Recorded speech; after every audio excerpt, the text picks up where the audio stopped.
No somos políticos y no tenemos tampoco tanta influencia como para cambiar un sentido de un país que está decayendo en lo económico, en lo social, pero que está aumentando su violencia.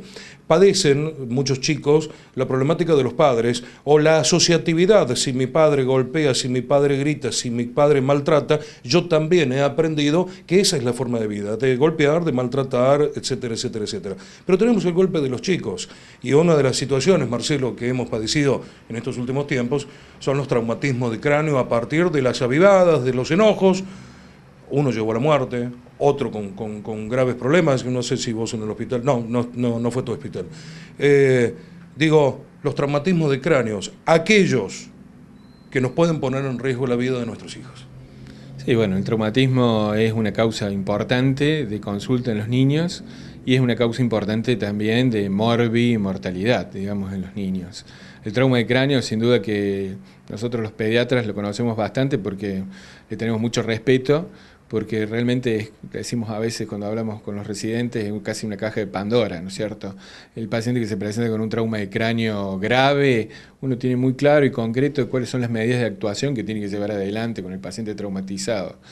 Pero el problema son estos chicos que se presentan muchas veces con un trauma que parece leve y que en la evolución después demuestra que no es tan leve, ¿no es cierto? Porque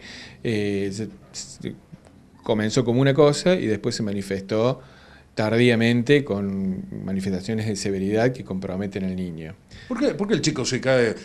Vamos a hablar de todas las edades y quizás toquemos el tema del traumatismo provocado por un accidente o por una pelea. Pero, ¿por qué el chico se cae de cabeza cuando es chiquito? O sea, yo sé la respuesta, pero la gente quizás no. Sí, bueno, convengamos que la cabeza en el niño es una parte importante en el porcentual del tamaño corporal del niño. El chico es por sí cabezón. Además, tengamos en cuenta que está en un periodo de inexperiencia motora que muchas veces lleva a que se traumatice, ¿no es cierto? Está en sus primeros pasos, está jugando y por ahí no tiene las medidas de seguridad adecuadas. Muchas veces vemos chicos que se golpean por la irresponsabilidad de los padres, lamentablemente. Un chico que está sobre una mesa, sentado, y que de golpe cayó al piso, teniendo meses, ¿no es cierto? Entonces, o los andadores, algunos están a favor. Los andadores, que nosotros los pediatras nos cansamos de hablar de que no tienen que usar el andador. Lo primero que contacta contra el piso con un andador es la cabeza del chico. Le da cierta movilidad al niño y lo expone a caídas por escalera, inclusive hemos visto con los andadores, el chico que rueda con el andador y todo por la escalera, 10, 12, 15 escalones y sufre trauma importante, no solamente de cráneo, sino de otros segmentos corporales. No, y aparte que le retrasás la maduratividad, si se quiere, de su cuestión motora, porque son chicos que aprenden a andar a los saltos. Totalmente, totalmente. El andador no debe ser usado, digamos, en los niños. Nosotros lo desaconsejamos totalmente por los traumatismos, por lo que implica desde el punto de vista funcional en el niño, en las adquisiciones, y desde el punto de vista psicológico inclusive también. Volvemos al traumatismo de cráneo puro, el chico se cae. La primera, muchos pegan el llanto y hacen el espasmo de sollozo, que me gustaría que lo explique, porque mucha gente dice se quedó sin respirar. Pero muchos también están en el momento de la siesta o en el momento de que se van a dormir. No lo dejes dormir, bueno, contanos de eso. No, eso... Lo primero que me preguntaste del espasmo del sollozo es muy común. Los niños cuando tienen un evento estresante es común que hagan una respuesta refleja anormal, en donde quedan en expiración, retienen la respiración en expiración y progresivamente uno ve que se ponen morados, cianóticos, decimos nosotros, y otras variantes se ponen muy, muy pálidos. Es como, lo describen como que no larga el llanto, doctor. Bueno, ese es el famoso espasmo del sollozo. Y eso sale con contención y con tranquilidad. Ningún chico pasa mayores en una situación de estas. Esto no te lleva a un paro cardíaco. Algunos chicos con espasmos muy severos, prolongados, pueden llegar a convulsionar inclusive. Forma severa del espasmo del sollozo. Hay una clasificación que lo clasificaba en varios grados y el grado más severo a veces hablaba de la convulsión. Yo particularmente no lo he llegado a ver así, pero es muy común que los padres, una de las cosas primeras que se asusten porque el chico se golpeó, que haga un espasmo del sollozo y salen corriendo. Le pone pata para abajo y sí. El otro le usa de punching ball al chico. Exactamente. Ese sería el famoso espasmo del sollozo. Y lo otro que me preguntabas es acerca del mito de que los chicos no tienen que dormir. Si un chico se golpeó la cabeza, se recupera y a los 15, 20 minutos se duerme, hay que dejarlo dormir. A lo sumo uno lo controla prudencialmente a los 45 minutos, una hora.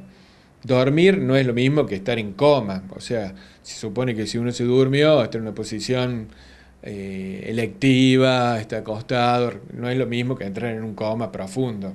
O sea que el chico tiene que dormir. Lo mejor que le puede pasar a un chico que se traumatizó es que descanse y se relaje. Nosotros lo vemos, chicos que llegan después de un trauma importante, llegan vomitando, lo ponemos en observación, se durmió un rato, se despertó, ya no vomitó más, se recuperó y se va a su casa. Bueno, porque uno de los síntomas que nos enseñan, o históricamente nos enseñaron ustedes, es que, chico, con traumatismo del cráneo, que queda somnoliento y vomita, caso grave. En general sí, el chico que sufrió un trauma y quedó con un estado de depresión de la conciencia, que no reconoce a sus padres, que vomita en forma reiterada, particularmente los vómitos sostenidos, vomita. Sí, pero no es que vomita, sino que vomita en chorro. Vomita en chorro, o que vomita o empieza a vomitar a las horas de que se golpeó a las 3 de la tarde y a las 7 de la tarde empezó con vómitos y vomita 2 o 3 veces. Ese chico hay que controlarlo, hay que observarlo y eventualmente será evaluado con los métodos de diagnóstico que convengan para ese caso. Bien, ¿qué hacemos ante un caso de esos?